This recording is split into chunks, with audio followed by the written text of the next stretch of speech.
I am Julian, and I am 24 years old.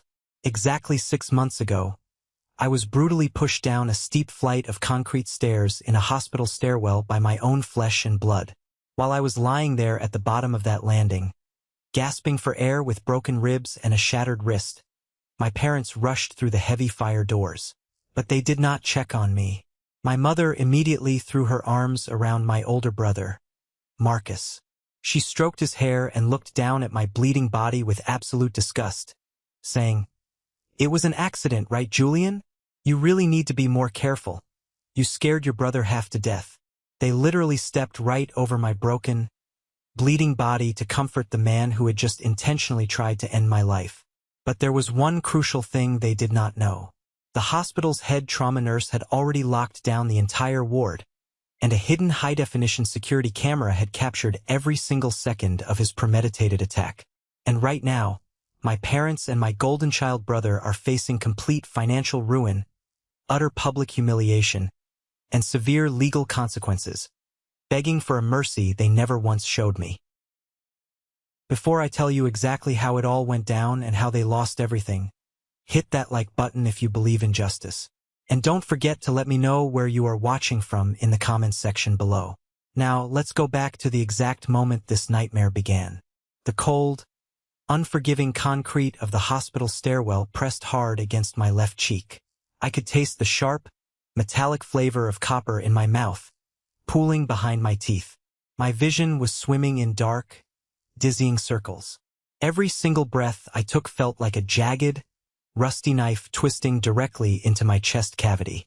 The pain was blinding, suffocating, and absolute. I tried to move my fingers, but my right arm was bent at a completely unnatural angle, sending violent shockwaves of agony up to my shoulder. Above me, standing on the top landing like a conquering king looking over his battlefield, was my 28-year-old brother, Marcus. He did not look panicked. He did not look remotely remorseful. He looked incredibly satisfied. The fluorescent lights buzzed overhead, casting long shadows across his face. He casually reached up and dusted off the lapels of his expensive designer jacket. The exact same jacket my parents had bought him for his birthday using money they claimed they didn't have when I asked for help with my college tuition. He smirked down at me, his eyes dark and empty. "Always the perfect grandson, aren't you, Julian?" Marcus sneered, his voice echoing loudly in the empty, sterile stairwell. "Always making everyone else look bad with your daily hospital visits and your pathetic little homemade care packages. You really think you are better than me, don't you?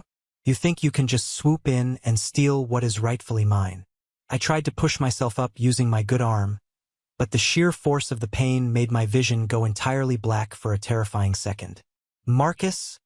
I choked out, my voice sounding weak and pathetic even to my own ears. "Grandma is waiting for us. You need to help me up." "Everything is about you, Julian," he spat, taking one slow, deliberate step down toward me. "It always has been. Poor little Julian.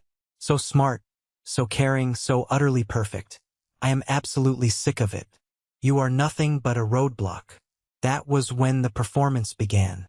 Marcus reached into his tailored pocket, pulled out his smartphone, and completely changed his entire demeanor. The smug, arrogant predator vanished in a fraction of a second. In his place stood a terrified, frantic, innocent victim. It was a terrifying transformation, a performance so deeply practiced and worthy of an Oscar.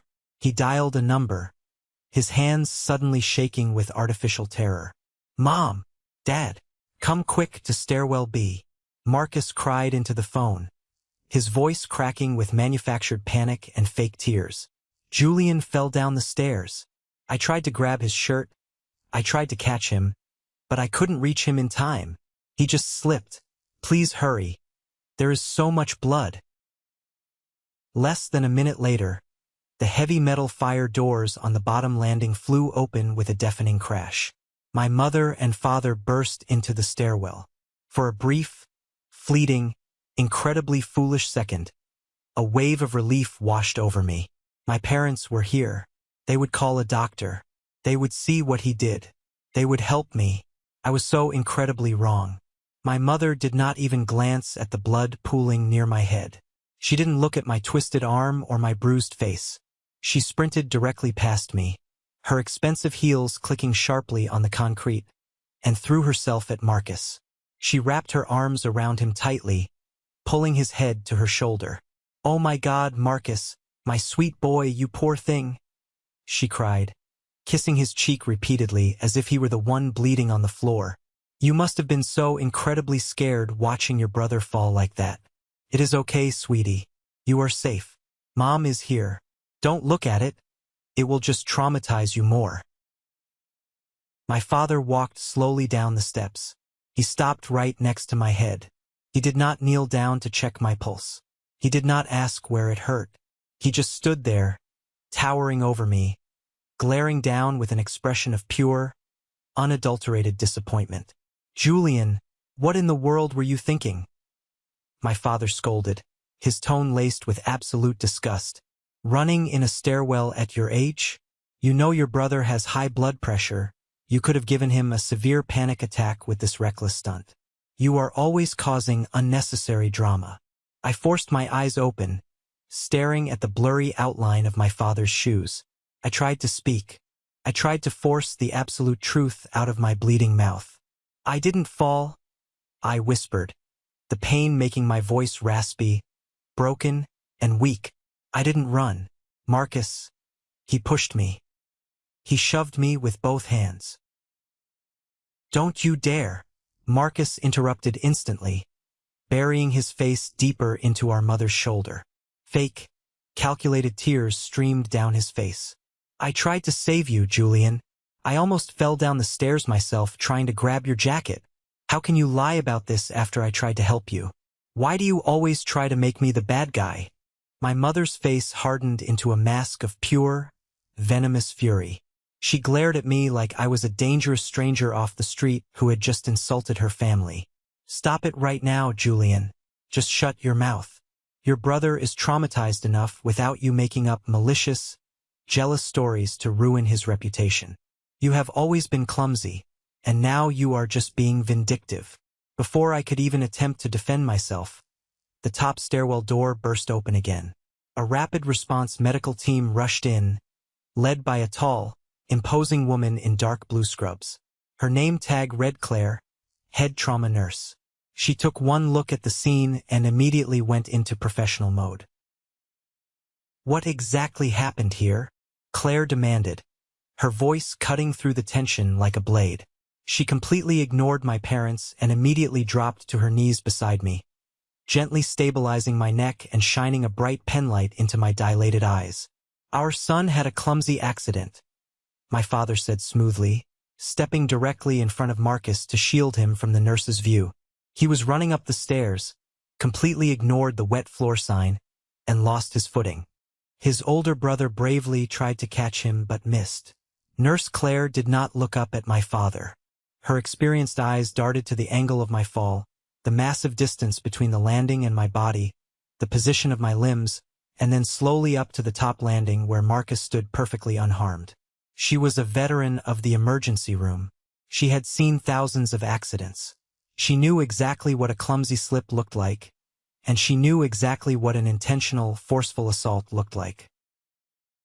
"Step back, sir," Claire ordered, her voice leaving absolutely zero room for negotiation or argument. "Do not crowd my patient. We need to stabilize his cervical spine immediately." As the EMTs expertly strapped me to a rigid backboard, a younger nurse hurried into the stairwell holding a glowing hospital tablet. She looked visibly panicked, her eyes wide. "Nurse Claire, you need to see this immediately. Hospital security just flagged the feed from this sector." "Not now," my mother snapped aggressively, waving her manicured hand dismissively at the young nurse. "We are dealing with a private family matter. In fact, we will be taking Julian to a private clinic in our network. I do not want him treated at this public facility. Have your people help him out to our car." Claire completely ignored my mother. She took the tablet from the young nurse. Her eyes scanned the screen for 5 intense seconds. I watched her jaw clench so hard a muscle ticked in her cheek. The air in the stairwell seemed to instantly drop 10 degrees. She handed the tablet back to the young nurse and pulled out her shoulder radio. Security, this is Claire. Initiate a full lockdown on Stairwell B and secure the perimeter immediately. I need the raw camera footage from the last 15 minutes sent directly to the police liaison's office, Claire said calmly, her eyes never leaving my parents. My father's face went completely pale, all his previous arrogance draining away. What footage? I demand you release my son to us right now. I will have my lawyer contact your hospital administration and sue you for unlawful detainment. Claire finally stood up to her full height and turned to look my father dead in the eye. Sir, every single stairwell in this hospital is monitored 24/7 by high-definition cameras for patient safety and liability. What I just witnessed on that security feed is not a clumsy accident. It is felony assault. This is no longer a family matter. And absolutely nobody is leaving this building until law enforcement arrives. I saw Marcus physically recoil against the wall. His perfect, smug facade began to violently crack. But the dark truth was, this brutal push was not an isolated incident. To understand how my own family could stand there, watch me bleed, and actively side with my attacker, you have to understand the deeply toxic foundation my entire life was built upon. Growing up in our household, there were two entirely distinct, separate realities. There was Marcus's world, a world of endless privilege and zero consequences. And then there was my world, a world of constant labor, invisible sacrifices, and perpetual blame. Marcus was the undeniable golden child. He was the firstborn son, the handsome high school athlete, the charismatic charmer who could talk his way out of a burning building with a smile. My parents worshipped the very ground he walked on. When Marcus turned 16, he demanded a car. Not just any car, but a brand new sports car. My parents quietly dipped deeply into their retirement savings to buy him a sleek, black Mustang. 2 days after getting it, Marcus backed it into a mailbox and scratched the entire passenger side. Instead of punishing him, my father handed me a bucket of soapy water and told me I needed to buff it out, blaming me for distracting Marcus when he was driving. Then there was me. I was the quiet one, the studious one, the one who always followed the rules, got straight A's, and never asked for a single thing. When I turned 16, I didn't get a car. I got a firm handshake from my father and a job application for the local grocery store. My parents told me it builds character and teaches financial responsibility. When it came time for me to go to college, I sat down with a bank teller to access the college fund my grandparents had supposedly set up for me. The account was completely empty. I confronted my parents, and they casually admitted they had drained my entire educational fund to pay for Marcus's lavish, $80,000 destination wedding in Hawaii. A wedding to a woman he had known for 6 months, which inevitably ended in a messy divorce exactly 8 months later. I was left to take out massive, crippling student loans and worked grueling night shifts stocking shelves just to keep my head above water. Our family Thanksgiving dinners were always a masterclass in psychological manipulation. I would spend 3 exhausting days prepping the kitchen, cooking the massive turkey, setting the fine china, and cleaning the entire house until it sparkled. When the extended family arrived, I was expected to fade into the background. My parents would stand up, clink their glasses, and make a grand toast to Marcus, praising him for simply showing up in a clean shirt. I was treated exactly like the hired help, expected to clear the dirty plates silently while they enthusiastically discussed Marcus's bright future in real estate. A career he had been trying to get off the ground for 5 long years while living completely rent-free in my parents' finished basement, contributing absolutely nothing to the household. But there was one person in our family who saw straight through the smoke and mirrors. Grandma Beatrice. Beatrice was my father's mother, and she was an absolute force of nature. She was a sharp, fiercely independent woman who had built a massive, highly lucrative real estate portfolio entirely from scratch after my grandfather passed away. She did not tolerate fools. She saw through manipulation instantly, and she certainly did not tolerate Marcus's disgusting sense of entitlement. A year ago, Grandma Beatrice was diagnosed with a severe heart condition that required immediate, high-risk open-heart surgery. The doctors brought our family into a conference room and explicitly told us she would need round-the-clock intensive care for at least 6 months during her difficult recovery. My parents immediately announced they simply could not do it. My father claimed his middle management job at the firm was far too demanding. My mother claimed she had too many vital HOA meetings and social club events to attend. And Marcus dramatically sighed, said hospitals depressed his creative energy, and booked a 3-week luxury vacation to Cancun to process his deep grief. So I stepped up. I didn't even hesitate. I packed my bags, broke the lease on my tiny apartment, and moved my entire life into Grandma Beatrice's historic Victorian home in the city's best district. For 6 months, I cooked her specific dietary meals, managed her incredibly complex medication schedule, drove her to endless, painful physical therapy appointments, bathed her when she was too weak to stand, and worked my remote corporate job from her kitchen table late into the quiet hours of the night. It was physically and emotionally exhausting, but I loved her deeply, and I simply did not want her to be alone in her most vulnerable time. During those quiet evenings, sitting by the warm fireplace while the snow fell outside, Grandma Beatrice and I talked about absolutely everything. She watched me meticulously balance my meager monthly salary to pay off my student loans while simultaneously helping her manage her multi-million-dollar estate paperwork. She saw the stark, undeniable contrast between how I treated her with genuine love and how the rest of the family treated her like an inconvenient ATM. One rainy Tuesday afternoon, she asked me to drive her to her attorney's office downtown. She didn't tell me why. She just cryptically said she had some important paperwork to finalize and update. I sat in the waiting room for 2 hours, completely oblivious. 3 months later, Marcus came over to Grandma's house completely unannounced. He was supposedly there to check on her, but within 5 minutes of arriving, I heard the distinct sound of drawers opening and closing in her private home office. I was in the kitchen preparing a fresh batch of soup for lunch when I heard a loud, violent crash. I dropped the knife I was holding and ran into the office to find Marcus standing aggressively over Grandma's forcibly opened filing cabinet. His face was a deep, mottled purple with absolute rage. The veins in his neck were bulging. In his trembling hands, he tightly held a thick legal document. It was a certified copy of Grandma Beatrice's updated will and living trust. "What the hell is this, Julian?" Marcus screamed, waving the heavy paper violently in my face. "She is leaving the house to you? The historic property? The entire stock portfolio? The liquid assets? Everything?" I was genuinely shocked. My jaw dropped. "I have absolutely no idea what you are talking about, Marcus. Put that document back right now.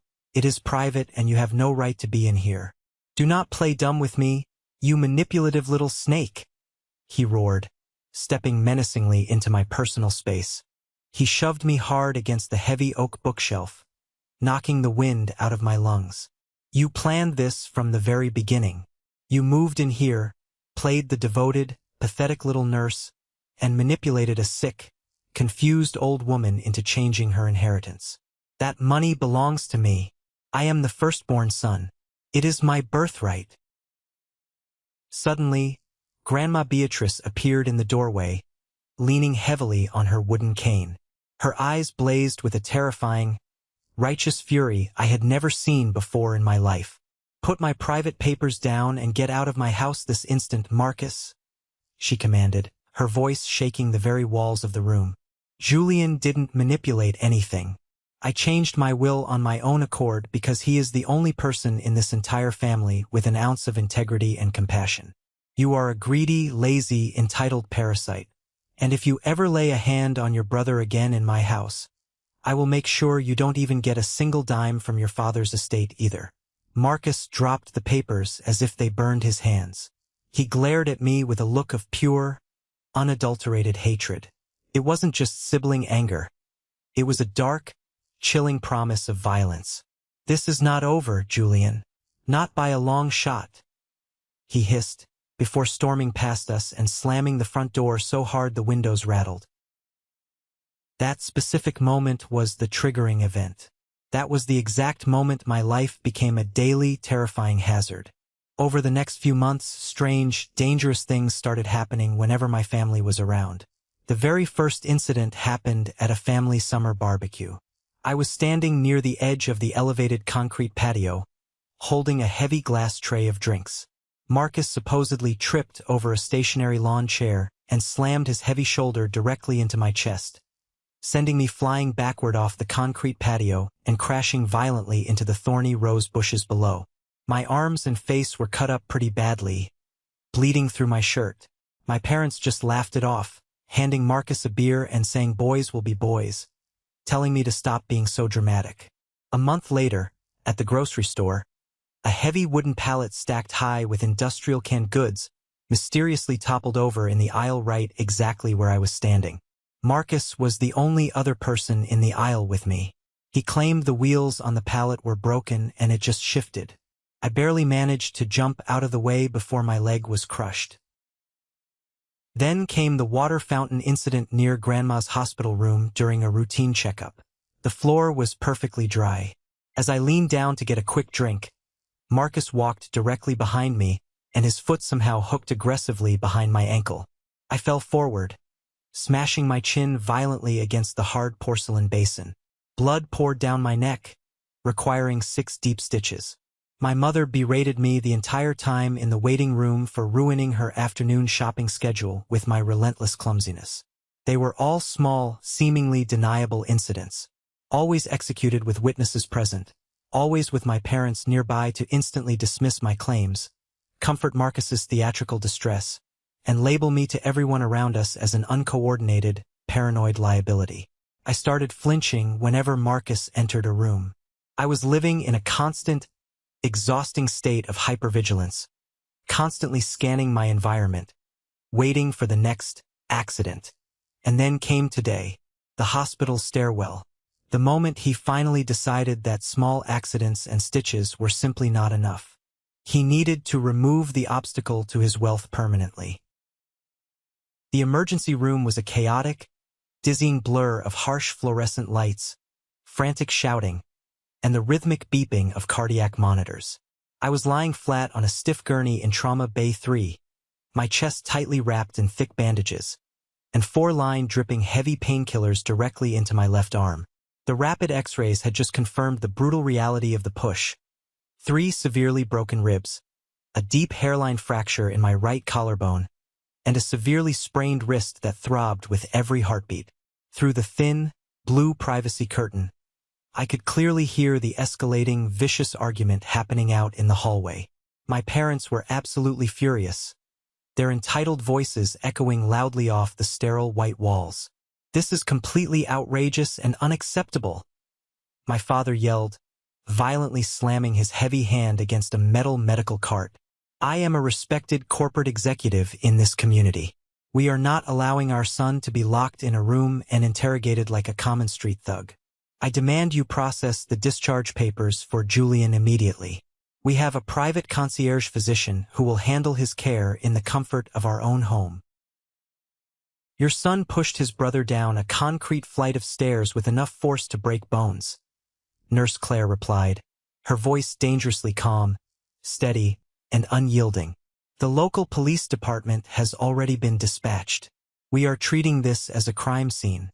Absolutely nobody is leaving this floor until official statements are taken by law enforcement." "It was a complete misunderstanding," my mother shrieked, her voice reaching a hysterical, grating pitch. "Family matters should always be handled within the family. Julian has always been incredibly clumsy. He trips over his own feet constantly. He is practically uncoordinated. Marcus just tried to grab him to stop the fall." The privacy curtain was yanked back abruptly, the metal rings screeching against the rod. Dr. Lin, the hospital's senior attending trauma surgeon, stepped firmly into my bay, followed closely by Nurse Claire. They completely ignored the screaming match going on outside and focused their intense professional attention entirely on me. Dr. Lin pulled up a small rolling stool beside my bed. His expression was incredibly grim and serious. "Julian, I need you to listen to me very carefully. Look at me. Are you currently in a safe environment at home? Are you in fear for your life outside of this building? I stared down at my heavily bruised hands, the heavy, suffocating weight of my family's ultimate betrayal pressing down on my broken chest harder than the physical injuries. I live with my grandmother right now, I murmured, my voice shaking slightly. Nurse Claire stepped forward, holding her glowing iPad tightly to her chest. She looked at Dr. Lin, who gave a brief, decisive nod. Julian, Claire said softly, but with a laser-like focus that demanded my full attention.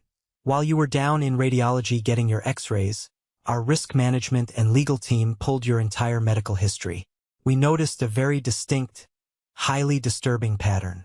We went back and reviewed the archive security footage from your previous visits to this hospital with your grandmother.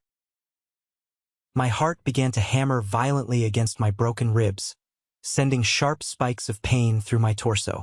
3 months ago, you required 6 stitches on your chin by the water fountain on the 4th floor cardiology wing, Claire continued, reading directly from the glowing screen. 2 months before that, you were treated in this very ER for a severely sprained ankle from a fall in the parking garage. Last month, a mild concussion near the main cafeteria. We pulled the high-definition archival tape for every single one of those so-called incidents. The silence in the trauma bay was absolutely deafening. Even the machines seemed to quiet down, waiting for the verdict. What exactly did you see? I asked, my voice barely a cracked whisper, though deep down, I already knew the answer. We saw your brother, Dr. Lin said firmly, his voice filled with righteous anger. We saw him intentionally stick his foot out at the fountain. We saw him aggressively shove you from behind in the parking garage. We have exactly 6 documented, crystal-clear recorded accidents on hospital property in the past calendar year alone. And in every single one of them, Marcus is the instigator. He is the aggressor, and your parents are standing right there watching it happen in real time and actively looking the other way.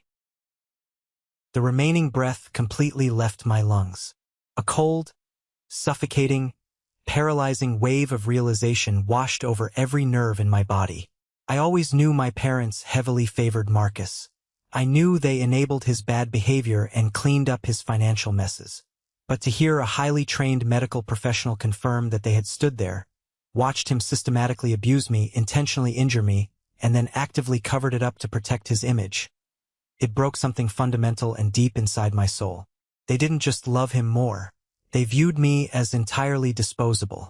I was nothing but acceptable collateral damage in their desperate, pathetic mission to protect their golden child. The curtain flew open again with violent force. My father stormed into the room, his face bright red with indignation, Marcus cowering cowardly right behind his broad shoulders. We are leaving. Right now, my father barked, pointing a thick, aggressive finger directly at Dr. Lin's chest. I am calling my lawyer immediately. You people are facing a massive medical malpractice lawsuit for holding my family hostage against our will. Dr. Lin did not even blink. He slowly stood up, towering over my father with the quiet authority of a man who saves lives for a living. You are not in charge here, sir. You have zero authority in this room. Julian is an adult. He is the patient, and as licensed medical professionals, we are legally mandated reporters. This violent cycle of abuse stops today, right here in this room. My mother aggressively pushed past my father, rushing directly to my bedside. She grabbed my uninjured left hand, digging her expensive manicured nails painfully into my skin. Her eyes were wide and pleading, but there was a vicious, undeniable threat lingering right beneath her sweet, maternal tone. Julian, please listen to me, she whispered frantically, her breath smelling of stale coffee and mints. Tell them it was a huge mistake. Tell them you just tripped on your shoelaces. If they arrest Marcus, it will completely ruin his life. He won't be able to get his real estate license. He will lose everything. You know, he didn't mean to hurt you this badly. He just gets a little hot-headed. Please, Julian, for the sake of our family, be the bigger person and do the right thing. I looked closely at my mother. I looked deep into the eyes of the woman who had birthed me, who was actively begging me to swallow my trauma, ignore my shattered bones, and sacrifice my own legal justice just to keep her favorite son out of a jail cell. I looked past her to Marcus, who was glaring at me from the doorway, silently daring me to cross him, still believing he held all the power. For 24 years, I had kept my mouth firmly shut. I had taken the blame for the scratched cars, the ruined dinners, the empty college funds. I had absorbed the pain to keep their twisted version of peace. I gripped the cold metal railing of the hospital bed until my knuckles turned stark white. A fire ignited deep in my chest, burning away decades of fear, submission, and desperate longing for their approval. I yanked my hand violently out of my mother's painful grasp. "No," I said, my voice ringing out clear, strong, and unwavering across the trauma bay. My mother gasped loudly, stepping back as if I had physically struck her across the face. "Julian, what are you doing? Have you lost your mind?" "I am completely done," I said, looking directly into my father's shocked eyes, then shifting my gaze to Marcus's terrified face. "I am done protecting him. I am done being your designated punching bag. He didn't slip. He pushed me. He actively tried to kill me so he could steal Grandma's inheritance." I turned my head to Nurse Claire and Dr. Lin, the only two people who had ever truly advocated for me. "Call the police. Give them absolutely everything you have. Every tape, every medical record, every incident report. I want to press full criminal charges." "You little ungrateful bastard," Marcus snarled, losing his victim facade instantly and lunging forward into the room with his fists raised.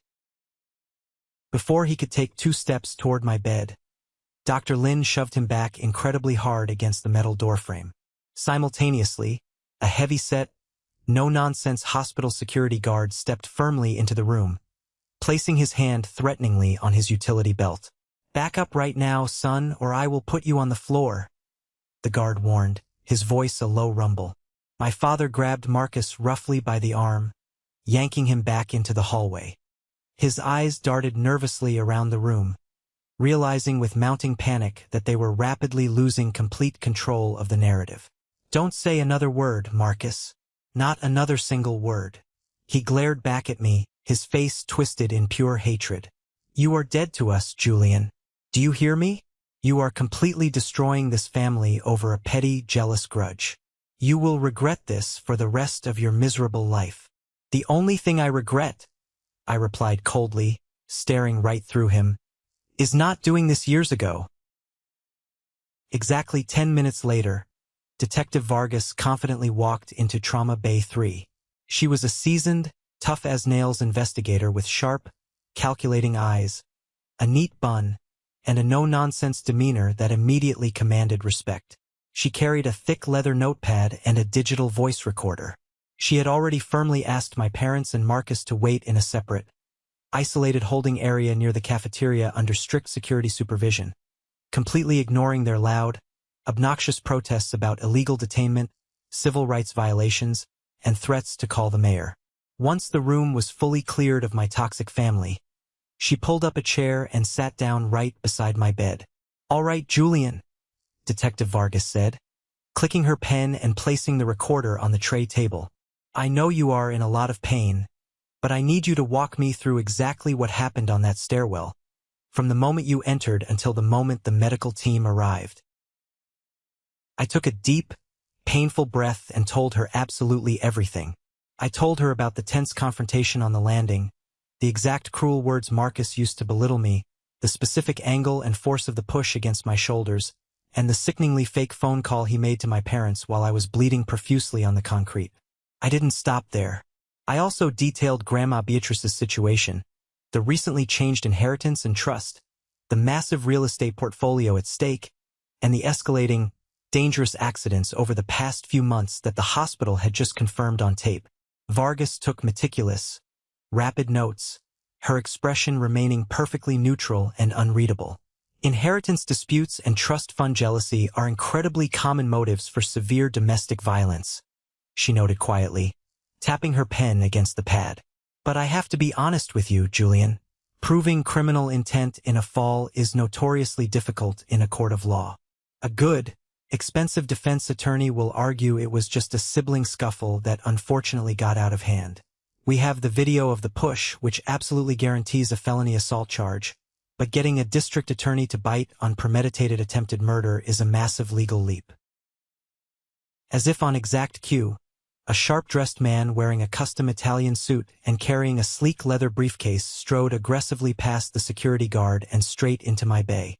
It was Arthur Thorne, a highly aggressive, notoriously ruthless corporate defense lawyer my father kept on permanent retainer for his business dealings. Thorne was famous in our city for relentlessly bullying witnesses and burying opponents in endless mountains of legal paperwork. "Detective Vargas," Thorne said smoothly, oozing fake charm as he handed her a thick, embossed business card. "I formally represent Marcus and his parents. My clients are currently exercising their Fifth Amendment right to remain silent, and we are formally demanding that Marcus be released from this facility immediately. There is zero credible physical evidence of a severe crime here, only the rambling, incoherent accusations of an estranged sibling with a highly documented history of severe mental instability." I felt my heart drop like a stone into my stomach. Mental instability? Thorne turned his predatory, dead gaze directly to me. "My client's brother, Julian, has been under immense, crushing stress acting as a full-time caregiver for an elderly dementia patient.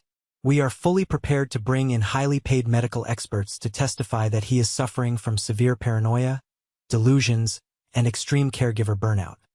He lunged aggressively at my client in a manic state on that stairwell, lost his footing in his frenzy, and fell. Marcus heroically tried to catch him but failed. "This is a tragic accident, not a crime." Vargas crossed her arms, unimpressed by the theatrical display. "We have high-definition hospital security footage of the explicit push, Mr. Thorne. It doesn't look like a rescue attempt." Thorne smiled, a cold, reptilian stretch of the lips that didn't reach his eyes. "Video without audio is entirely subjective, detective. You know that. The footage will simply show a chaotic struggle. It will show my client desperately defending himself against a paranoid, violent attack. If you arrest my client on this incredibly flimsy evidence, I will have the charges entirely dropped by a judge by tomorrow morning, and I will personally file a massive multi-million-dollar defamation and civil rights lawsuit against this hospital, your precinct, and this young man." The small room grew incredibly tense. The air felt thick. Thorne was expertly manipulating the legal system right in front of my eyes, twisting reality to make the victim look like the deranged aggressor. My parents had brought in the absolute heaviest artillery to crush me into silence. Just as Vargas was about to sharply respond, a young man wearing a hospital security uniform jogged urgently into the room. It was Owen, the hospital's lead IT and security technician. He looked slightly out of breath, his hair messy, but he had a triumphant, undeniable gleam in his eye. He was gripping a small, silver USB drive tightly in his hand. "Excuse me, detective?" Owen interrupted, completely ignoring the glaring, million-dollar lawyer standing in his way. "Nurse Claire asked me to pull the raw data files from the stairwell B camera. She said it was a code red urgent priority." "We already have the video file, son," Vargas said gently, holding up her hand. "Yes, ma'am, I know," Owen replied rapidly, practically vibrating with adrenaline as he plugged the USB drive into Claire's hospital tablet sitting on the desk. "But you see, Stairwell B is an old emergency exit. Last month, administration upgraded the entire security system to include high-definition environmental audio recording to strictly monitor for fire alarms and distress calls. The primary video feed didn't have the audio synced properly on the main dashboard. I just spent the last 20 minutes running the raw file through our audio extraction software in the basement to isolate the voices from the background echo." Lawyer Thorne's smug, arrogant smile instantly vanished from his face. He took a quick step forward, his hand reaching out. "I object to this entirely. This is an illegal wiretap in a private medical facility. This cannot be admissible. A public hospital stairwell has absolutely zero reasonable expectation of privacy. Counselor?" Vargas snapped back fiercely, swatting his hand away and not taking her eyes off the tablet screen. "Play the audio, Owen. Now." Owen tapped the play button on the screen. The tinny, electronic hiss of the concrete stairwell filled the silent trauma bay. And then, clear as absolute day, Marcus's voice echoed loudly from the small speakers. But it wasn't the conversation we had right before the push. It was a phone call he had made exactly 10 minutes prior, pacing the top landing alone while waiting for me to walk up the stairs. "I don't care what Dad says." Marcus's recorded voice snarled aggressively through the tablet, dripping with venom. "I am not letting that little rat take the house. It's prime historic real estate. It's worth over $1 million. If the old bat dies and he gets control of the trust, I am totally screwed. No, listen to me. One more accident should do it permanently. I'm going to push him down the concrete flight in stairwell B. It's a completely blind corner. I'll just say he tripped and I tried to catch him. With his injuries, he will either give up the claim out of fear or be too brain damaged to fight me in probate court. I'm taking care of the obstacle right now. Just have the lawyer ready." The audio clicked off. The silence that followed was absolute, heavy, and profound. The air was completely sucked out of the room. Lawyer Thorne stared blankly at the tablet, his face completely drained of all color, looking like he had just seen a ghost. He slowly reached down and closed the golden clasps of his expensive leather briefcase with a quiet click. He was a shark, and he knew exactly what a sinking ship looked like. Detective Vargas stood up slowly, her chair scraping loudly and sharply against the linoleum floor. She looked at Thorne, a grim, victorious smile playing on her lips. "Subjective video, Mr. Thorne? Severe paranoia? Your client just explicitly confessed to premeditated attempted murder on a crystal-clear audio tape. He established a financial motive, the physical method, and the lethal intent." Thorne didn't say a single word. He didn't try to argue. He just nodded tightly, turned around on his expensive heels, and walked straight out of the trauma bay, completely abandoning my family to their inevitable fate. Vargas slowly unclipped the heavy steel handcuffs from her duty belt. They clinked together with a sound that felt like absolute freedom to my ears. She looked down at me, her eyes filled with a fierce, undeniable respect. "Hang tight, Julian. The storm is about to hit the hallway." I lay back heavily against the hospital pillows, the agonizing, sharp pain in my broken ribs suddenly feeling a whole lot lighter. I thought the worst was finally over. I thought the audio recording was the ultimate weapon that would end this nightmare once and for all. I was so incredibly wrong. The real bomb was about to be dropped, and it wasn't going to come from the police or the doctors. It was going to come from the one person my parents feared more than anyone else in the world, and she was already on her way down the hall.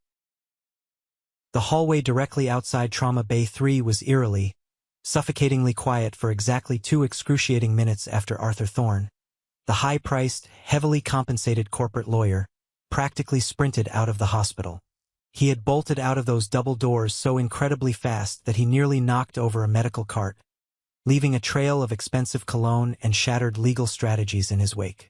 My parents, however, were still completely sequestered in the small, windowless holding area near the sterile cafeteria, aggressively guarded by hospital security. They were completely and blissfully oblivious to the catastrophic reality that their golden child had just explicitly confessed to premeditated attempted murder on a crystal-clear, high-definition audio recording. In their twisted, incredibly privileged minds, they were likely sitting on those uncomfortable plastic hospital chairs, sipping their awful, bitter vending machine coffee, and smugly believing that Arthur Thorne was in this room, actively bullying Detective Vargas into dropping all the charges. They truly thought their immense wealth, their pristine country club status, and their carefully curated, artificially flawless public image were going to swoop in and save them from the consequences of their actions, just like it always had. They had spent their entire lives treating the legal system and the people around them like obstacles they could simply throw a massive salary or a threatening lawsuit at to make them disappear.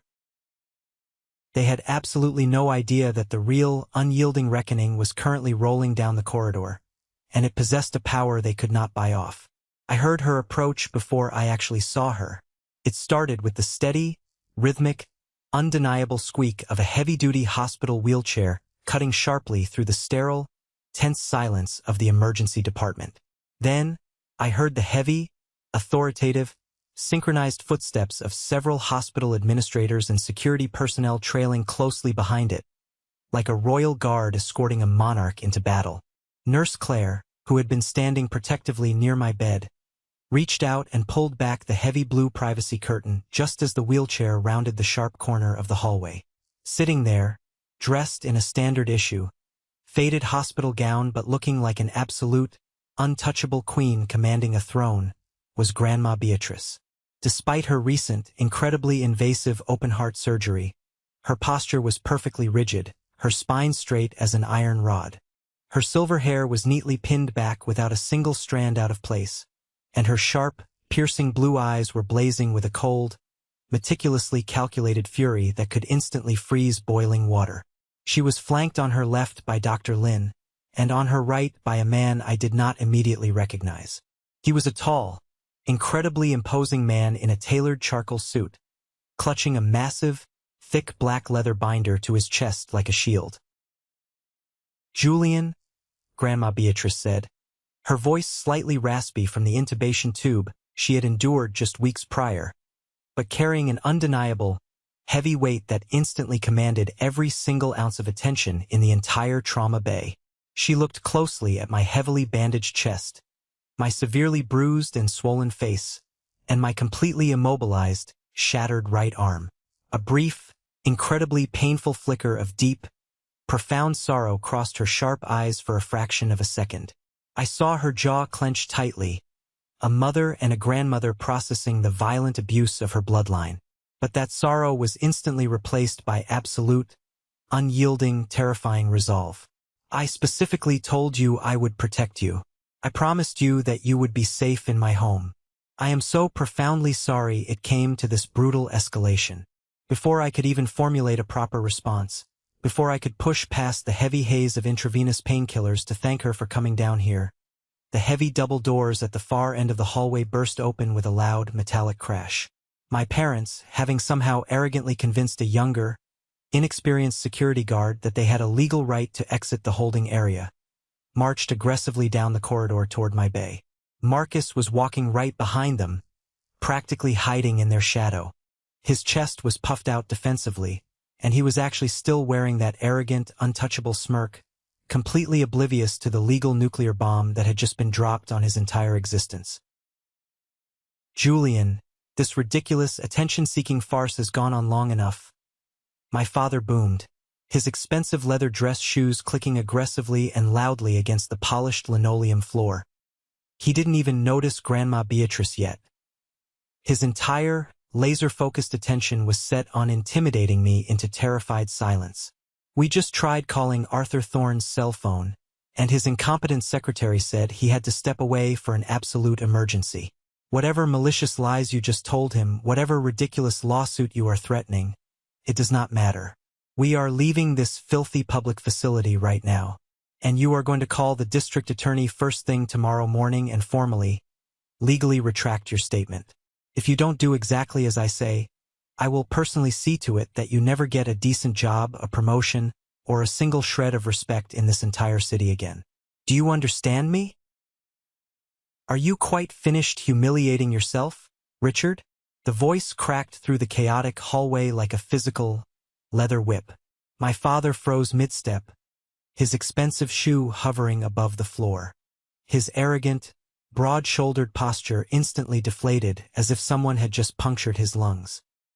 He slowly, agonizingly turned his head, his eyes widening in absolute, unadulterated horror as he finally saw his mother sitting in the wheelchair, completely blocking the entrance to my trauma bay like an impenetrable fortress. "Mother?" my father stammered, his face rapidly draining of all its color, turning a sickly, pale shade of gray. What in God's name are you doing down here in the emergency ward? You are supposed to be resting in the cardiology wing on the 4th floor. Your heart condition, the stress." "My heart is perfectly, functionally fine, Richard. It is my soul that is sick to its absolute stomach looking at you right now," Grandma Beatrice stated, her voice echoing powerfully down the long corridor. Every single nurse, doctor, and security guard in the immediate vicinity stopped whatever they were doing. Clipboards were lowered. Monitors were ignored.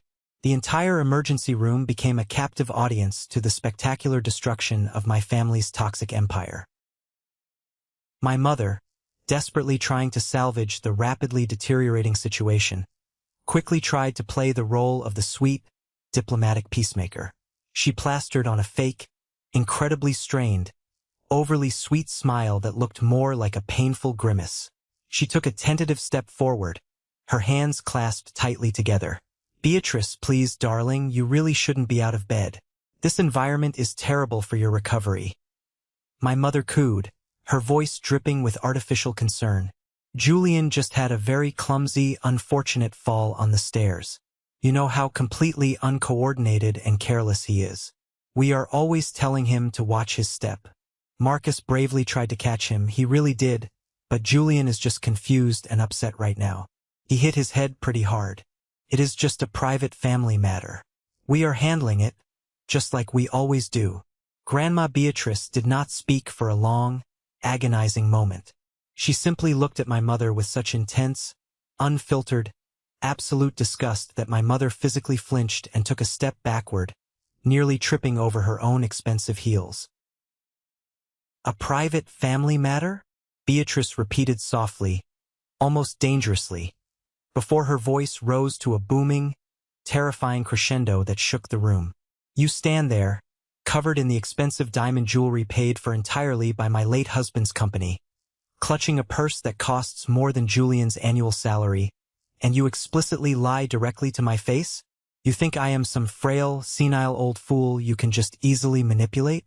You think I don't know exactly what you three disgusting parasites have been doing behind my back for the last 2 decades? Marcus scoffed loudly from behind my father, crossing his arms aggressively and violently rolling his eyes. He still didn't get it. He still thought he was invincible. "Grandma, calm down. You are being hysterical. Julian is just playing the pathetic victim again to get your attention and manipulate you into giving him more of your money. He is manipulating you just like he manipulates everyone else. He is completely crazy." Grandma Beatrice didn't yell at Marcus.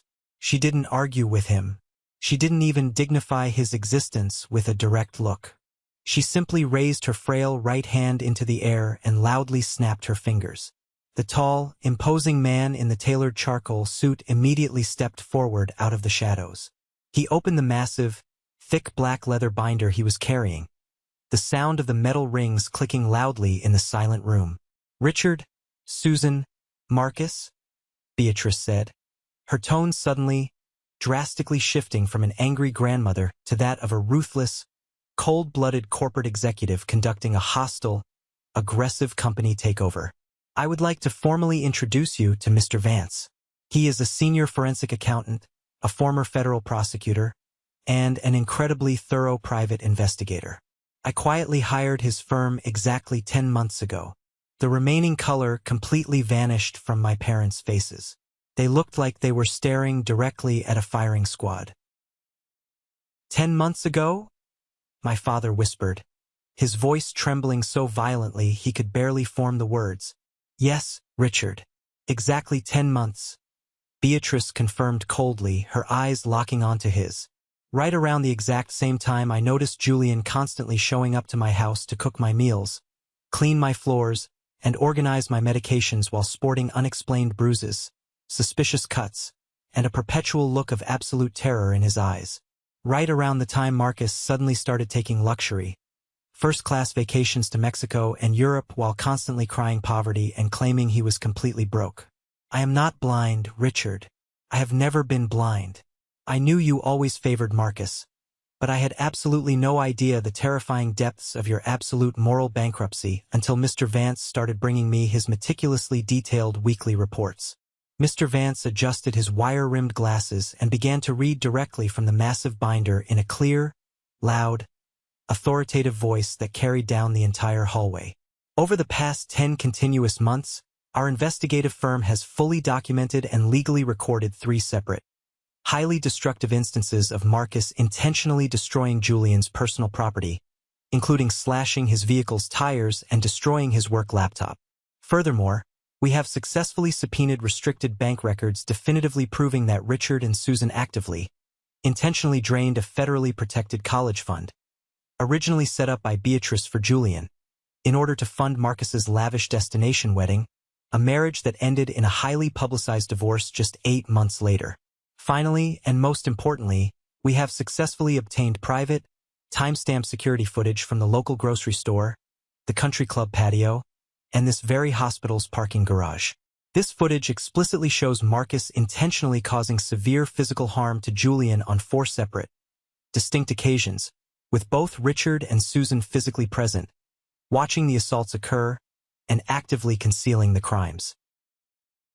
My mother's legs gave out entirely.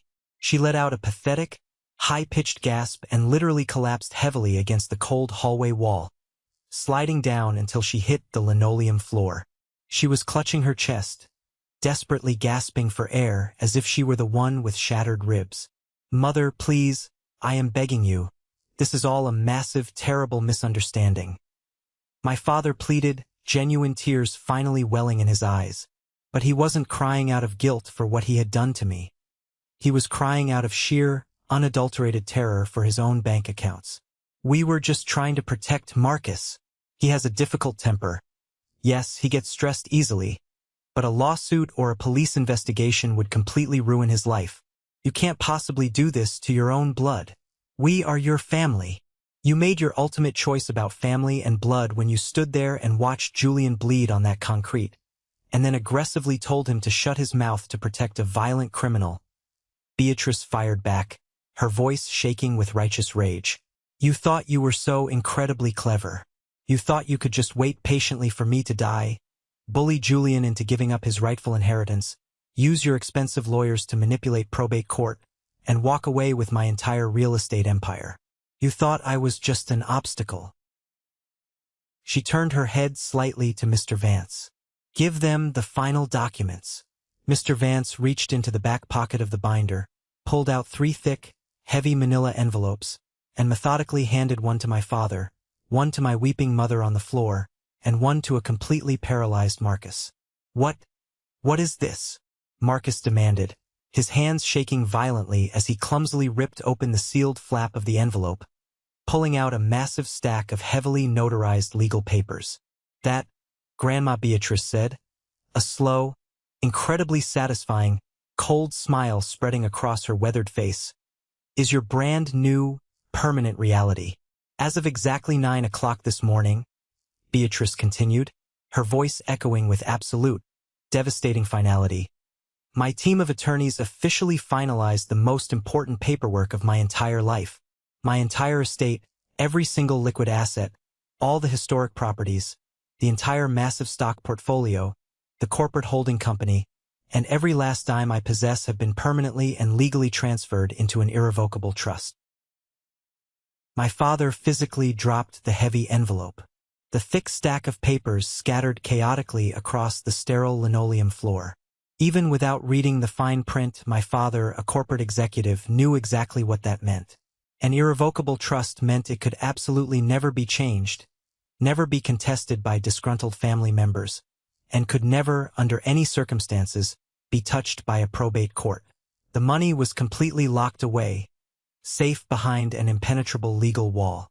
The sole, exclusive beneficiary and executor of that trust, Beatrice declared, her eyes shifting to look at me with profound pride, is Julian. Furthermore, I have officially, legally severed all financial and corporate ties with you, Richard. The beautiful suburban house you currently live in, the one you love showing off to your country club friends, it is entirely owned by my holding company. I just signed the eviction notice.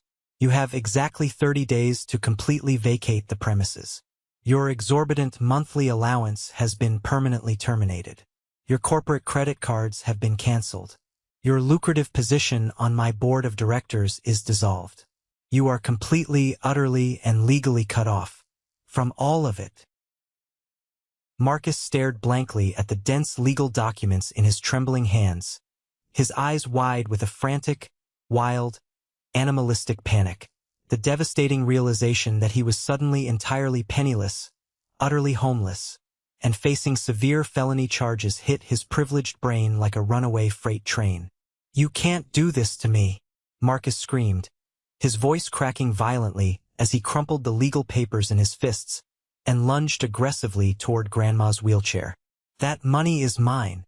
I am the firstborn grandson. It belongs to me. You are a crazy old bat, and I will sue you for everything you have." Before he could even close half the distance to the wheelchair, Detective Vargas stepped smoothly out from the dark shadows of the adjacent trauma bay, flanked tightly by two massive, fully uniformed police officers. "Marcus?" Detective Vargas said, her voice cutting sharply through his hysterical, greedy tantrum. "Turn around immediately and place your hands firmly behind your back." Marcus froze entirely in his tracks. He looked frantically at the heavily armed officers, then whipped his head around to look at my parents. "Mom! Dad! Do something! Call Arthur Thorne. Tell them it's a huge mistake. They can't arrest me. I didn't do anything wrong. Arthur Thorne formally and legally withdrew as your legal counsel exactly 15 minutes ago," Vargas stated bluntly, grabbing Marcus roughly by his expensive jacket shoulder and forcefully spinning him around. "He heard the high-definition audio recording of you actively planning to brutally murder your brother on the stairwell. He doesn't represent massive liabilities who confess on tape." "Audio recording?" my mother whispered, her voice completely hollow, sounding like it was coming from the bottom of a deep well. She looked up at Detective Vargas from her pathetic position on the floor, her eyes wide and terrified. What audio recording? Julian didn't have his phone." Detective Vargas didn't even flinch. She looked right through my mother with the kind of absolute, chilling disdain reserved only for the lowest, most despicable members of society. "Hospital security upgraded their environmental monitoring systems last month. Stairwell B has high-definition audio recording specifically designed to pick up distress calls. We have your precious son on tape, exactly 10 minutes before the violent assault, detailing his explicit plan to push Julian down the concrete stairs in order to severely injure him and force him to forfeit his inheritance. He literally laid out the entire motive, the method, and the intent. It is a textbook, airtight confession to premeditated attempted murder." My father stumbled backward as if he had been physically punched repeatedly in the gut by a heavyweight boxer. He looked at Marcus, who was now weeping hysterically, large, ugly tears streaming down his face as the officers aggressively patted him down and kicked his legs apart. The absolute golden child, the supposedly perfect son, the untouchable prince of the family, was sobbing uncontrollably like a broken, terrified child. His incredibly expensive designer jacket wrinkled and ruined under the firm grip of law enforcement. "Mom, please, Dad," Marcus wailed loudly, struggling pathetically against the officer's iron grip as the cold steel handcuffs clicked violently around his wrists. "I didn't mean it. I swear I didn't mean it. I was just angry. I wouldn't have actually killed him. I just wanted to scare him. You have to help me. They are going to put me in jail." My mother desperately scrambled to her feet and took a frantic step toward him, her twisted maternal instincts momentarily overriding her profound shock. But my father abruptly reached out and grabbed her arm, yanking her back so violently she almost fell over again. Survival instinct, raw and incredibly selfish, had finally kicked in. Richard realized with absolute, terrifying clarity that associating with Marcus in any capacity right now meant actively going down with the sinking ship. "Richard, let me go. They are taking our boy," my mother cried out, struggling weakly against his tight grip. "We have to call someone." "Shut your mouth, Susan," my father hissed vehemently, his voice trembling with a coward's absolute panic. "Do you not understand what is happening right now? He is on a police tape explicitly planning a murder. If we interfere, if we say a single word to defend him, they will charge us as active accessories before the fact. We have to distance ourselves from him right this second to save ourselves." I watched this horrific, pathetic display unfold from the sterile confines of my hospital bed, the heavy intravenous painkillers making the scene feel slightly surreal and floaty. Yet the emotional clarity I possessed in that exact moment was sharper than a surgeon's scalpel. This was my family. This was the unit I had spent 24 years desperately trying to please. The very second the protective, impenetrable bubble of immense money and deniability popped, they turned on each other like starving, rabid wolves. My father was perfectly, easily willing to throw his favorite, beloved son directly to the wolves in order to save his own skin and reputation. Detective Vargas loudly read Marcus his Miranda rights, her voice a steady, rhythmic, unstoppable drumbeat of his impending doom. As the two massive officers began to drag him down the long hallway toward the freight elevator to transport him to holding, Marcus stopped struggling for a fraction of a second and locked his terrified eyes directly with mine. Gone was the immense arrogance. Gone was the smug, untouchable superiority. In his wide, panicked eyes, I saw nothing but raw, unadulterated, absolute terror. He opened his mouth to say something. Maybe to finally apologize, maybe to beg for mercy, or maybe to hurl one last, venomous insult, but I simply didn't care to hear it. I slowly reached up with my good, uninjured left hand, grabbed the edge of the blue privacy curtain, and pulled it completely shut with a sharp swish, cutting him off from my view forever. The sound of the heavy steel doors slamming shut at the end of the hall signaled the end of his reign of terror. The heavy, oppressive silence slowly returned to the trauma bay, save for the steady, reassuring, rhythmic beep of my heart monitor.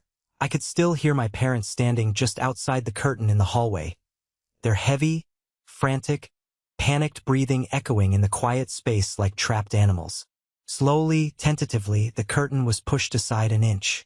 My father stepped carefully into the room, followed closely by my visibly shaking mother. They looked completely and utterly destroyed. Their perfect, wealthy, untouchable country club facade had been violently shattered into a million irreparable pieces in less than 10 minutes. They were facing immediate eviction, absolute social ruin, complete financial bankruptcy, and the devastating realization that the son they had actively despised and abused for over 2 decades now held every single one of the cards. My father approached the side of my hospital bed. He actually took his expensive, tailored suit jacket off and draped it submissively over a plastic chair, a clear, subconscious psychological attempt to look physically smaller, more humble, and less threatening. "Julian," my father started, his voice cracking pathetically. He tried to force a warm, loving, paternal smile, but it looked incredibly grotesque and unnatural on his panicked face. "Son, your mother and we have made some absolutely terrible mistakes over the years. We were completely blinded. Marcus manipulated us, Julian, just like he manipulated and abused you. He lied to us. We were victims of his toxic, aggressive behavior too. You have to believe us." I stared at him, my expression completely, terrifyingly blank. I felt absolutely nothing. No burning anger, no overwhelming sadness, no desperate desire for aggressive revenge. Just a profound, liberating, absolute emptiness. My mother rushed forward, fresh tears streaming rapidly down her carefully made-up face, completely ruining her expensive mascara and leaving dark streaks down her cheeks. "Julian, my sweet, beautiful boy, please listen to us. You have to understand, being a parent is so incredibly difficult. We just wanted to keep the peace in the house. We didn't know he was actually going to hurt you this badly. We thought it was just sibling rivalry. You are our son. We love you so much. We need to stick together now more than ever. We need to be a united family to get through this." "A family?" I repeated, my voice raspy but incredibly steady. "Yes, exactly." My father eagerly jumped in, practically salivating at the perceived opening. "Your grandmother is understandably upset right now, but she highly respects you and your opinion. If you just talk to her, Julian, if you just explain to her that we were heavily manipulated by Marcus and we are innocent in this, she might reconsider the harsh eviction. She might reinstate my position at the holding company so I can provide for your mother. We can start entirely over, Julian. Just you, me, and your mother. The happy family we were always meant to be, without Marcus." It was genuinely breathtaking. The absolute, sociopathic, unmitigated audacity was truly breathtaking to behold. They weren't apologizing for watching me bleed on the stairs. They weren't apologizing for actively blaming me for the brutal assault. They weren't apologizing for a lifetime of neglect. They were aggressively apologizing because the massive ATM had been abruptly shut off, and I was the only person left on Earth who possessed the PIN code. I slowly looked over at Nurse Claire, who was standing quietly in the corner of the room near the medical supplies, her arms crossed tightly, watching my parents with a look of absolute, unadulterated disgust. I looked at Grandma Beatrice, who had quietly rolled her wheelchair deeper into the bay, her weathered face an unreadable, impenetrable mask of stone. Then, I turned my head and looked directly into my father's desperate, pleading, pathetic eyes. When I was 16 years old, I said slowly, deliberately ensuring that every single word carried the exact, crushing weight of my lifelong trauma. You handed me an application to the grocery store. You explicitly told me that getting a minimum wage job would build character. You said it would teach me vital financial responsibility. My father swallowed incredibly hard, his Adam's apple bobbing nervously in his throat. Julian, please, that was years ago. We were just trying to teach you the value of. When I was 18, I continued, completely cutting him off, raising my voice just enough to command absolute silence. You went to the bank and drained my entire college fund, the fund Grandma Beatrice set up for me. You stole my future to pay for Marcus's destination wedding. When I confronted you, you told me that family sacrifices for family. You told me I was smart enough to figure it out on my own with student loans. My mother began to openly, loudly sob, burying her face deeply in her trembling hands, unable to make eye contact with me. And today, I said, my voice dropping to a low, incredibly dangerous, icy whisper. You stood right over my broken, bleeding body, watched me gasp for air on that concrete floor, and aggressively told me to shut my mouth so your favorite son wouldn't get in trouble. You stepped over me. I took a very deep, incredibly painful breath, my heavily broken ribs protesting violently against the bandages. But I absolutely refused to break eye contact with the man who had failed me my entire life. You want to know what I truly think about family now, Richard? I asked. They both stared at me, holding their breath, desperately waiting for the absolution they felt entirely entitled to simply because they shared my DNA. I think, I said coldly, that getting evicted from a multi-million-dollar mansion is going to build a tremendous amount of character for you, Richard. I think learning how to strictly budget a minimum wage salary to pay for a tiny apartment is going to teach you incredible financial responsibility. Susan, you are both smart enough. You will absolutely figure it out on your own.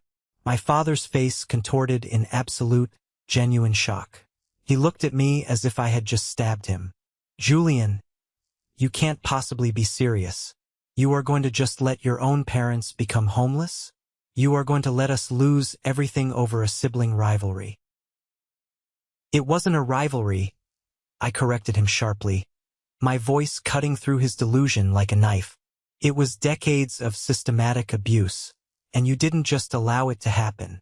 You actively, continuously sponsored it. I looked over at Nurse Claire, giving her a small, exhausted nod. Claire, could you please have hospital security completely escort these two strangers off the premises? They are causing my blood pressure to spike to dangerous levels, and I would really like to get some uninterrupted rest. With absolute, genuine pleasure, Julian, Claire said, a fierce, highly satisfied smile breaking across her face. She stepped forward aggressively, pointing her finger firmly toward the hallway. You heard the patient. Get out of this room, right now, or I will have you both arrested and charged for trespassing in a restricted, secure medical facility. My mother desperately tried to reach for my hand one last, pathetic time, screaming my name over and over, but Dr. Lin physically blocked her path with his broad shoulders. My father, realizing it was completely over, grabbed her arm roughly, his face bright red with a toxic mixture of intense humiliation and heavily suppressed rage, and violently dragged her out of the trauma bay. As their frantic, defeated footsteps faded down the long hallway, completely disappearing from my life, Grandma Beatrice rolled her wheelchair up to the immediate side of my hospital bed. She reached out with her frail, trembling, age-spotted hand and gently, lovingly rested it over my uninjured left hand. "I am so incredibly proud of you, Julian," she whispered, a single, genuine tear escaping her steely eyes and rolling down her cheek. "You finally did it. You finally broke the chain." I closed my eyes, the immense, heavy exhaustion of a lifetime of fighting for basic respect finally catching up to me. For the very first time in 24 years, I wasn't afraid of Marcus walking into the room. I wasn't desperately, pathetically seeking my parents' hollow approval. I was completely, beautifully, undeniably free. Exactly 6 months later, the heavy, incredibly humid, suffocating heat of the intense summer had finally, mercifully faded away, replaced by the crisp, golden, refreshing afternoon light of late autumn. I stood quietly on the expansive, beautifully crafted wraparound wooden porch of Grandma Beatrice's historic Victorian home. The intense physical scars from that horrific day in the hospital stairwell had mostly healed. My ribs no longer ached with a dull throb when it rained, and after months of incredibly grueling, painful, and dedicated physical therapy sessions, I had successfully regained almost full mobility and strength in my right wrist. But the most profound, impactful changes weren't physical at all. They were the invisible, monumental, tectonic shifts in my entire reality and psychological state. My life had completely transformed into something I never, ever thought was possible for someone like me. The legal and financial fallout from that day at the hospital was incredibly swift, utterly brutal, and entirely merciless. Marcus, entirely stripped of his protective golden child armor and finally facing the terrifying, unyielding reality of a ruthless, ambitious district attorney armed with a crystal-clear audio confession of attempted murder, completely and utterly crumbled. Without my father's incredibly deep pockets to hire a shark like Arthur Thorne to manipulate the system, Marcus was assigned a heavily overworked, underpaid public defender.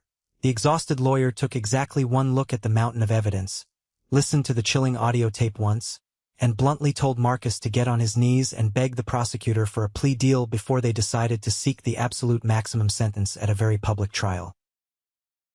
Desperate to avoid a highly publicized, embarrassing attempted murder trial that he was absolutely mathematically guaranteed to lose, Marcus pleaded guilty to felony aggravated assault with a deadly weapon, the concrete stairs, and premeditated intent to cause grievous bodily harm. The presiding judge, a no-nonsense woman who was clearly deeply disgusted by the audio recording of Marcus casually discussing my potential permanent brain damage as a convenient outcome, showed absolutely zero leniency in her courtroom. Marcus was sentenced to a mandatory minimum of 4 solid years in a maximum security state penitentiary, to be followed immediately by 5 years of strict, heavily monitored probation. I didn't bother going to his sentencing hearing. I didn't need to see him crying in a bright orange jumpsuit with shackles around his ankles to find my personal closure. The exact moment the judge banged her heavy wooden gavel, Marcus effectively ceased to exist in my universe. As for my parents, their rapid, devastating downfall was an absolute masterclass in poetic, karma-driven justice. Grandma Beatrice absolutely did not bluff about a single thing. The irrevocable trust was completely ironclad, heavily fortified by the best legal minds money could buy. She aggressively and legally evicted them from the beautiful, sprawling, 5-bedroom suburban colonial home they had lived in for 20 years. A house they arrogantly loved to brag about hosting lavish parties in at their exclusive country club, conveniently and constantly omitting the fact that Beatrice actually owned the deed the entire time. With his massive monthly allowance permanently severed and his highly lucrative, prestigious position at Beatrice's corporate holding company instantly terminated, my father found himself entirely, shockingly unemployable in his upper management sector. His reputation in our city's incredibly tight-knit corporate community was completely radioactive after the sordid details of the police investigation and the elder abuse allegations heavily leaked to the local press. To avoid absolute, catastrophic bankruptcy, my parents were forced to drastically, painfully downsize their entire existence. They had to frantically sell their expensive luxury cars, auction off my mother's extensive collection of diamond jewelry and designer bags, and move into a cramped, highly depressing two-bedroom apartment on the loud, undesirable side of the city. Furthermore, the court explicitly mandated that they must attend intense, weekly psychological family therapy sessions to address their severe, toxic enabling behavior and deeply ingrained narcissistic family dynamics. Over the past few months, they had desperately tried to reach out to me a dozen times through various court-appointed mediators, sending long, rambling emails, constantly begging for a reconciliation meeting, desperately claiming they were doing the deep work and that they missed their only son. I completely ignored every single one of them. I blocked their numbers, marked their emails as spam, and instructed Mr. Vance to handle all necessary communications. My therapist, a brilliant, highly empathetic woman named Dr. Eris, whom Beatrice had personally hired for me right after I left the hospital, helped me clearly understand a vital, life-changing truth.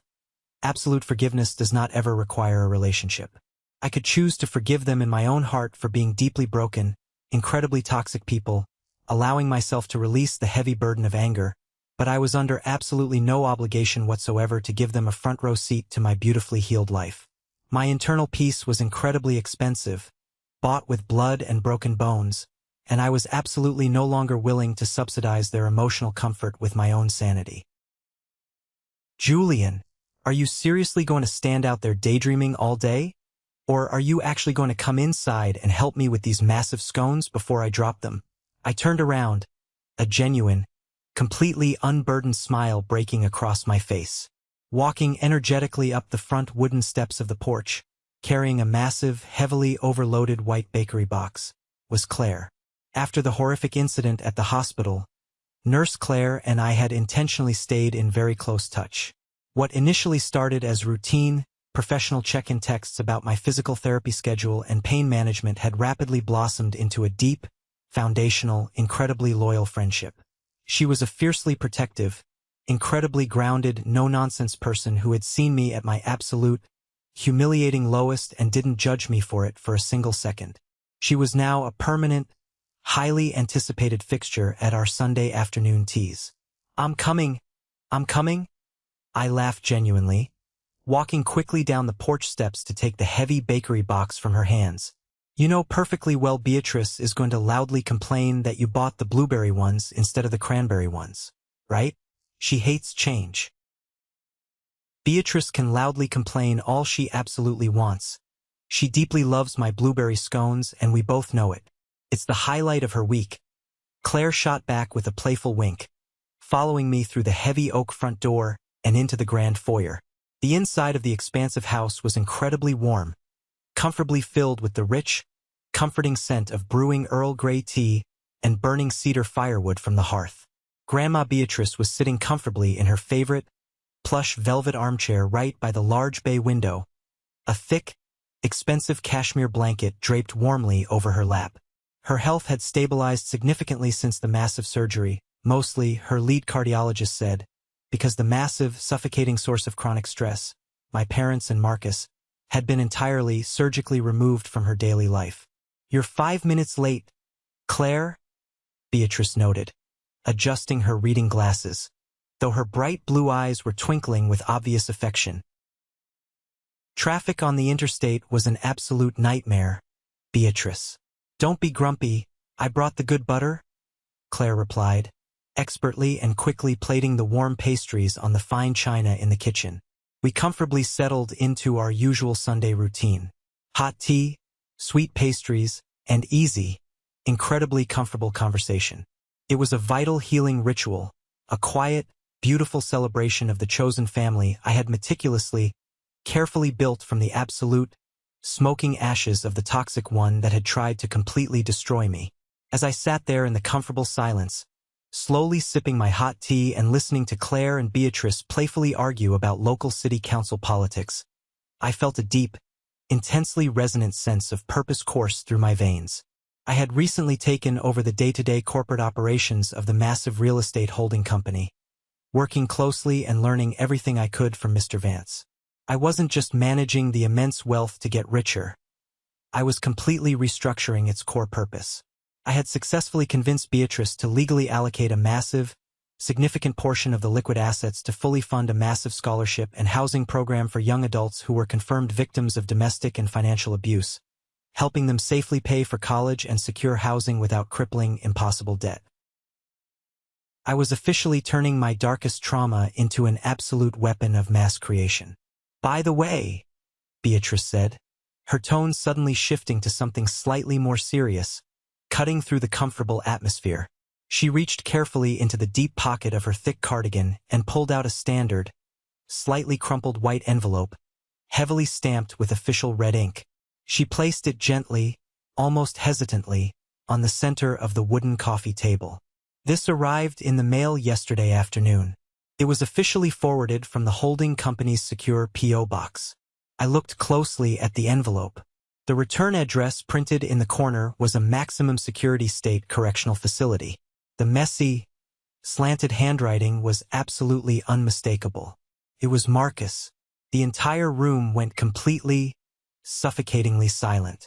Claire stopped entirely mid-bite of her scone, her eyes darting nervously between the heavily stamped envelope on the table and my face.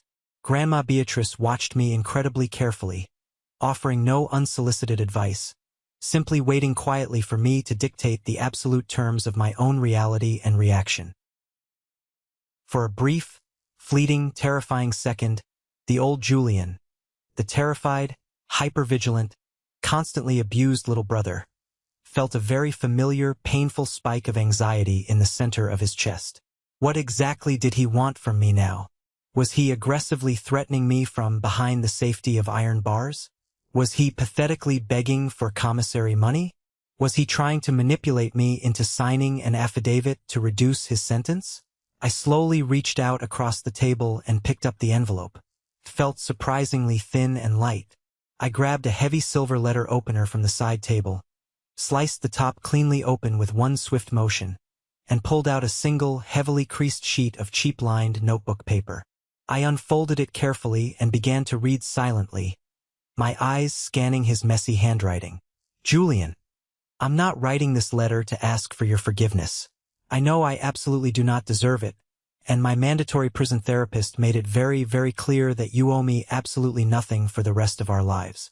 Being locked in an 8x10 concrete cell for 23 hours a day gives you a massive amount of time to realize you are not the center of the universe. It breaks you down.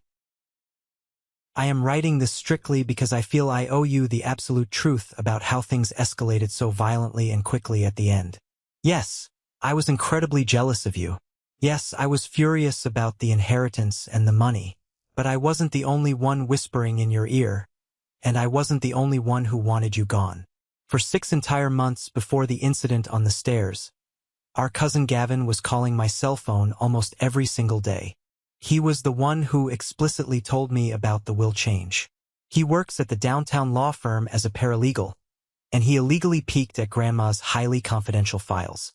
He was the one who kept aggressively telling me that you were planning to kick Mom and Dad out on the street the second Grandma died to punish us all.